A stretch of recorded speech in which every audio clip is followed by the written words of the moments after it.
누르시고 좋아요, 구독. 아임 뚜렛에 대해서 잘 몰랐어요. 네, 몰랐어요. 내가 뚜렛 증후군에 관심이 많았어요. 그전에도. 그게 관심 있던 이유는? 예. 그러니까 공동육아를 할 선생님이었으니까 틱을 하는 아이들이 있거든요. 네네. 근데 그런 아이들을 보면 너무 나도 마음이 아픈 거야. 너무 그쵸. 안타깝고. 네, 안타까워요. 그리고 그 아이가 그 부모가 그걸 너무 고통스러워하는 거를 알거든요. 그러니까 우리 아들 같은 경우에도 이제 뭐 틱까지는 아니지만 손톱을 빨아먹는다거나. 근데 지금도 20살이 돼도 손톱을 이렇게 해서 뜯어. 손톱을 뜯어서 걔가 앉은 자리에 보면 손톱이 이렇게 손톱이 있어요. 흰 가루처럼 이렇게 있어서 너무 그걸 보면 짜증이 나. 맞아요. 너무 짜증이 나. 미칠 것 같아. 그거 좀 어떻게 좀 제발 좀 이거 어디다 묶어놨으면 좋겠어. 안 할 수 없니? 제발. 그러니까 내가 그걸 볼 때마다 내가 너무 고통스러웠던 기억도 있고 지금도 그걸 보면 너무 짜증이 나고 어떻게 등짝 한 대 때려주고 싶어. 근데 걔가 마음대로 하지 않는다는 걸 알고, 그러니까 내가 그런 경험이 있기 때문에 관심이 그런 아이들을 보면 유심히 보게 되는 게 있어요. 네. 그래서 그런 거 찾고 뭐 찾고 보게 또 되다가 우리 조카 이제 손녀가 있는데 걔가 틱이 있었어. 그래서 틱을 한 걔가 이제 그 엄마가 우리 조카가 너무 괴로워하는 걸 보고 그게 이제 너무 강박적으로 막 애를 쪼았던 부분이 있어서 근데 그것 때문에 또 틱에 관심이 있었고 그게 어떤 뇌의 작용이다라는 것까지도 알고 있었기 때문에 유튜브에 뭐 외국에는 그런 아이들이 이렇게 사회에 적응하는 라이프타임이라는 걸 보면 그 적응하는 과정들이 나와요. 그러니까 시리즈처럼 나와. 그러니까는 그거가 나랑 링크가 돼 있으니까 이게 당연히 유튜브를 타고 나한테 왔는데 처음부터 본 거지 그 사람이 하는 아임뚜렛이라는 사람이. 근데 이 병이 굉장히 고통스럽다는 걸 내가 알고 있었고 그리고 그 인간극장에 그 뚜렛 증후군이 그러니까 음성틱이 되게 심해서 입에다가 이렇게 테이프를 붙이고 여기다가 마스크를 그러니까 25살인데 그 사람은 안타깝게도 자살을 했거든. 근데 그 사람이 얼마나 고통스러운지 나는 공감을 했기 때문에 이 사람이 이렇게 나와서 유튜브를 한다는 것 자체가 뭔가 되게 신선하다고 느꼈던 거지. 예. 그래서 그 유튜브 계속 시청하고 계속 있었고 예. 그리고 그렇게 그 사람이 그걸 주작을 할 거라고는 생각조차 못하고 있었는데 우리 남편이 그걸 같이 보면서 저 사람 좀 이상한데 그렇게 얘기했는데 그때 너무 남편한테 짜증이 나는 거야. 설마. 네. 그런 걸로 그 사람 그러니까 왜냐면 나는 그 사람들이 얼마나 고통스럽다라는 걸 알고 있는데 설마 이런 걸 갖고 그렇게 주작을 할까? 라고는 상상도 하기에는 못했었어요. 그랬는데 아니나 다를까 그게 주작이라고 나오고 그 사람이 그러니까 그것도 몇 회 만에 포롱이 난 거잖아. 한 진짜 10회 뭐 이런 걸 만에 포롱이 나니까 엄청난 조회수인데 그 사람을 조회하고 그 사람을 근데 내가 남편한테 했던 얘기가 있어. 왜 저 사람들이 저렇게 조회수가 높을 줄 알아요? 뭐 알아? 이렇게 물어봤더니 남편이 뭔데? 그랬더니 사람들이 너무 살기 힘들어서 그런 거야. 지금 현재 내 삶이 위로받고 싶은 거야. 그 사람을 보면서 저 사람도 저렇게 사는데 나라도 이 정도면 그냥 그래도 살만하다라고 거꾸로. 그러니까 너무 그 상태가 너무 안 좋으니까 그래도 그 사람은 예를 들어서 그 유튜브를 할 때 자기는 자발적인 백수가 아니라 타인에 의한 그러니까 자기는 어쩔 수 없는 백수라고 얘기를 했거든. 자기가 이런 병이 있기 때문에 나는 취직을 할 수도 없고 할 수도 없다라고 얘기를 했었거든. 경제활동을 할 수 없는 사람이라고 얘기를 했고 그리고 나는 그래서 이거 유튜브를 하고 나를 불쌍하게 생각하지 마라 그러면서 근데 되게 웃기기도 했어. 그래요? 되게 센스도 있고 그러니까 사람들이 저런 사람도 저렇게 저 사람이 하는 게 왜 이렇게 웃기지? 근데 뭔가 부담이 없고 그게 안쓰럽 느낌이 아니라 좀 밝은 느낌으로 그거를 접근을 했기 때문에 사람들이 봤을 때는 근데 그게 너무 짠한 거지 보면. 네. 그것도 되게 계속 움직인다면서요. 뚜렛 그게요. 계속 움직인다면서요. 근데 거기서 이제 그거를 횟수를 막 위에다가 이렇게 하기도 하고 그러니까 보면 알는데 근데 그 사람이 그걸 갖고 유튜브를 할 거라고는 생각도 못했고 근데 너무 아픈 얘기거든. 그 인생 내가 만약에 생각해봐 어떤 음성틱을 간단하게 틱하는 사람이 있어도 옆에 있으면 도서실에 가서 누군가 그렇게 한다면은 옆에 있는 사람이 진짜 짜증나거든. 소리 이렇게 왜 달달달달 다리만 떨어도 이게 따다다닥 소리만 내도 신경이 거슬려가지고 그쵸. 엄청 싫어. 근데 만약에 그 간단한 그 음성틱만 해도 굉장히 쉽지 않은데 그렇게 뭐 운동틱 막 이렇게 여러 가지 틱을 하게 된다면 그 사람 인생이 얼마나 힘들겠어. 근데 그 사람 다른 병도 아니고 그런 병이었는데 그 병을 갖고 그렇게 산다고 하니까 다른 사람한테 그게 굉장히 흡입력 있게 그 사람한테 끌리게 됐을 건데 그 사람이 그 마음을 이용했다는 게 나는 정말 충격적이셨겠네요. 너무 충격이었어요. 그거를 처음부터 이용하려고 알았을 거라고 생각해요. 아기가 있다고 생각해 나는. 그래요? 그리고 아기도 있었다. 분명히 악의적으로 접근을 했다고 생각하고 그러면 근데 그렇게 하면 안 되는 거야. 네. 사실 그것 때문에 어떤 사람은 고통스러워하는 자살한 사람도 있고 매 순간 그거와 싸워서 자기가 죽고 싶은 거야. 근데 그 외국 애들도 그 뚜레 증후군을 갖고 있는 애들이 인터뷰를 되게 많이 하거든. 근데 그걸 약간 참을 수도 있어. 약간 참을 수도 있고 그리고 혼자 있을 때 그걸 하기도 하고 약간 통제적으로 하기도 하고 그런데 그게 있잖아. 얼마나 힘들겠어. 그게 매 순간 내가 원하지도 않는 운동을 한다는 게 그러니까 소진되는 그것도 생각하고 너무너무 힘든 상태인데 그걸 이용해서 자기가 뭐 유명해지고 싶다? 라고 한다는 거는 나는 이해가 용서 자체가 안 돼. 너무너무 힘든 일이고 사람에 대한 공감 능력이 정말 제로다.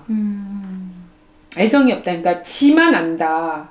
그렇게 머리로 알고 여기서 그냥 그 사람에 대해서 인식하는 그 깊이가 너무 느껴지는 거예요. 여튼 엄청 충격이셨겠어요. 어떻게 저럴 수가 하면서 그리고는 더 그냥 근데 뭐 그 이후에도 뭐 여러 가지 미안하다, 그러니까 죄송하다고 또 올린 것도 아니고 안녕하세요 뭐 이렇게 올렸어. 그러니까 그 사람은 별 반성할 수 없을 거라고 생각해요, 나는. 왜냐면 자기가 한 행동이 어떤 행동인지 모르니까. 그게 얼마나 고통스러운 것까지는 그러니까 공감 능력이 없는 거예요. 공감 능력이 없고 그냥 자기 아이디어였고 그거를 다른 사람이 어떻게 상처를 받을지도 잘 모르는 상태에서 그걸 했기 때문에 이거는 뭐 그러니까 무지에서 온 거지. 얼마나 고통스러울지 모르니까 그렇게 할 수 있는. 그거를 알캉캉히 안다면 그런 행동을 할 수가 없는 거지, 사람이라면. 여기서 중요한 거는 우리가 아이들이 그 사람 입장에서 서서 생각해보는 경험들이 굉장히 부족하다는 거예요. 없죠. 그럴 기회 자체가 별로 없는 것 같아요. 그냥 대상인 거야. 자기가 아이디어를 가지고 그거를 표현했는데 이렇게 나쁜 거라는 걸 모르니까 하는 거예요. 이게 이렇게 나쁜 건지 모른다니까. 그게 더 무서운 거야. 제일 무서운 거지. 공감 능력이 없는 거. 섬뜩하죠. 그러고는 이렇게 때렸는데 너가 거기 있어서 네가 아픈 줄 몰랐어. 그렇게 한다고 네가 아픈가? 하면서 이렇게 무서워요. 그거는 진짜. 그리고 이렇게 하지마 싫다라고 하는데도 왜 계속 하는 애들이 있거든요. 저도 그런 얘기를 들으면 아주 어린 애들인데도 야 하지마 그렇게 하지 말라니까 하는데도 계속 하는 애들 보면 이거는 뭐지? 왜 싫다는데 계속 하는 거지? 뭐 그럴 때 있거든요. 그러니까는 이 사건은 그냥 작은 어떤 사람이 그렇게 그 사람을 흉내냈다 이런 차원이 아니라 그 사람들을 조롱하는 그리고 그 사람들이 갖고 있는 어려움이라든가 아픔 같은 것들에 대해서 전혀 일도 헤아리지 않은 행동인 거죠. 그렇게 한다는 게 진짜 고통스러울 거거든. 쌤은 보기도 하셨고 주변에도 있고 하시다 보니 더 마음이 그러셨겠네요. 그 엄마, 그 부모들 그리고 그런 걸 실제로 내가 겪고 있다고 다시 돌아서 본다면 생각해봐. 내가 만약에 그렇다면 어떨 것 같아? 내가 만약에 어떤 소리를 계속 낸다거나 어떤 동작을 계속 내 의도와 상관없이 해야 된다면 하나하나 하는 그냥 일상 사는 것 자체가 되게 버겁겠죠. 그래서 너무 지치기도 하고 안 하고 싶을 것 같아. 안 살고 싶을 것 같아. 그러니까 근데 그 어려움을 극복하고 어쨌든 잘 살아보려고 하려는 사람을 어떻게 보면 2번 죽이는 일인 거죠. 네, 진짜 모르니까 진짜 그런 엄청난 일을 꾸며가지고 지가 뭐 했는지도 모를 거야 아마. 어느 정도 그 비슷한 증상을 앓고 있는 사람들이 많이 봤을 텐데 충격이 더 컸겠어요. 그들은 진짜. 내가 생각해 우리나라에서 특히 우리나라에서는 그런 소리를 낼 수 있을 만큼 자존감이 높은 사람이 없는 것 같아. 그런 장애 있어도 그러니까 이게 내 탓이고 나의 수치심을 갖지 내가 이런 장애가 있지만 권리를 제대로 행사해야 된다라는 생각조차도 못할 만큼 찌그러져 있을 거라고 그래서 그 사람이 그 아임툴의 그걸 하려는 유튜브를 시작할 때 다른 외국 사람들은 뚜레 증후군이 있어도 그 유튜브를 계속 되게 자기 컨텐츠를 갖고 하는 사람이 있대요. 우리나라에는 없다는 거야. 그래서 그 사람이 그걸 한 거야. 그걸 딱 이렇게 그러니까 외국 사람이 그렇게 하면 내가 드러낼 만큼의 자존감이 어느 정도 생성이 된 건데 우리나라에서는 그거 자체도 만큼도 자기 자존감을 세울 수 없을 만큼 배타적으로 했기 때문에 이 사람들이 뭐 안 나오는 거라고 생각하거든. 그러니까 근데 내가 만약에 그런 게 있어도 존중받아야지. 뭐 그 사람의 모든 사람이 똑같이 누구나 존중받아야 되는 거지. 근데 입장을 바꿔놓어서 생각하면 그런 아이가 내 학교 주변에 있다고 한다면 엄마들이 어떻게 할 건가 생각을 해봐. 난리 날걸? 한 반에 있다면? 벌써 전학시키게 엄청난 압력을 안 보이게 행사했겠죠. 그러니까 우리가 그렇게 함으로 해서 그런 아이가 한 명이 있음으로 해서 다른 아이들한테 피해를 입히는 게 아니라 되게 다양한 시각을 줄 수 있거든. 저런 아이가 얼마나 힘들어. 그러니까 그런 애들을 계속 제거시킨다니까 우리는. 맞아요. 그 학교에 장애 친구들도 특수학급이라고 같이 공존하는 학교가 있고 그냥 따로 분리하는데 그 저희 학교도 있거든요. 초등학교에. 근데 조금 힘들어하는 부모님들도 계시더라고요. 그러니까 내 권리만 생각할 게 아니라 그들의 권리, 인권도 생각해줘야 되는. 근데 그걸 안 하고 내가 보기 싫으면 그냥 제거시키거나 분리시키거나 그랬을 때 우리가 아이들이 그런 낯선 사람들에 대한 포용력이나 아니면은 관대함?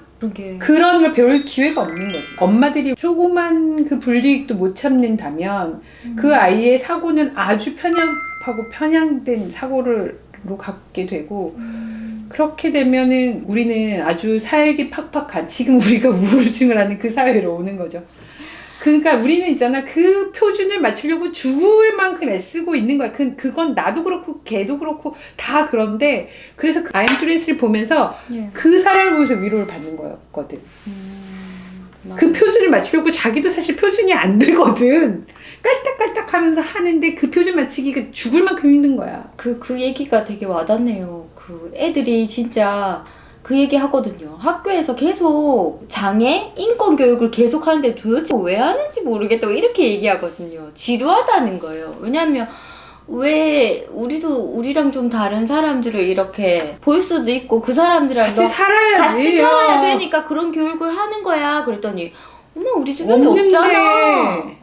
가난한 사람도 없고 장애인 사람도 없잖아 이러는 거예요. 그래서 너희가 이 동네만 살아서 그러니 우리 동네가 부자 동네도 아니지만 아니 부자 동네는 아니지만 비슷한 사람이 모여 사는 게 문제인 거예요. 네, 이런 동네이긴 하지만 뭐 지하철을 타거나 아니면 그렇게 생각해보니까 저 어릴 때는 많이 봤던 그렇지. 거예요. 엄청 마을에 많이 다 있어. 있었어요. 저는 시골에서 살았는데 정말로 약간 옛날에는 이렇게 꽃 달고 다닌다 그러잖아요. 여자 한 분 있고 남자 한 분 있었어요. 우리 동네에 동네도 있었어. 근데 그분이 50살, 60살 될 때까지 우리 동네에 계속 살았어요. 그게 마을에서 공공연하게 그 사람들을 같이 살았어요. 케어해준 거예요. 네, 마을 잔치하고 이러면 그분이 와서 같이 먹고. 있었어요. 그러니까 그러면서 접촉이 일어나고 그들도 살만하고 그리고 다른 사람들도 그 사람을 보면서 내가 더 많은 욕심을 내거나 더 많은 그 사람을 보면서 대략 위로받는 부분이 있었던 맞아, 맞아. 거야. 감사하게 되고 내 네. 몸이 사지육식에 이렇게 감사하게 건강한 되고. 게. 근데 그런 사람들하고 우리가 접촉을 차단하게 된 우리가 한 짓이 아이들을 보호한다고 하면서 한 짓이 그런 사람들을 전부 다 뽑아서 어디다가 멀리 네. 수용소 같은 뭐 그런 곳에 있게 하는 거야. 그래서 이 모든 것들이 다들 그 표준 이상이어야 한다는 거기에 목을 매달고 있으니까 나는 다 모자란 사람같이 느껴지고 계속 불행하고 우리는 계속 그래서 불행하고. 그래서 그 유튜버에서 그런 사람을 소비하면서 위로를 찾는 거거든. 근데 그 사람이 그걸 간파한 거예요. 앞으로도 일이죠. 계속 나올 수도 있고. 그러니까 사실은 우리 그 되게 값싼 동전심이었다는 거지. 내가 위로받고 싶었던 거야. 사실은 거꾸로 뒤집으면. 네, 그걸 보면서 저런 사람도 사니까 나도 살아야지라고 생각했을 거라고. 왜냐하면 우리가 SNS 보고 옆집 아줌마들 보면 다 해외 여행 가가지고 사진 찍은 것만 보지 그 이면들은 못 보잖아요. 그러니까 나도 그렇게 돼 그것이 또 우울감을 굉장히 또 주죠. 증가시키거든.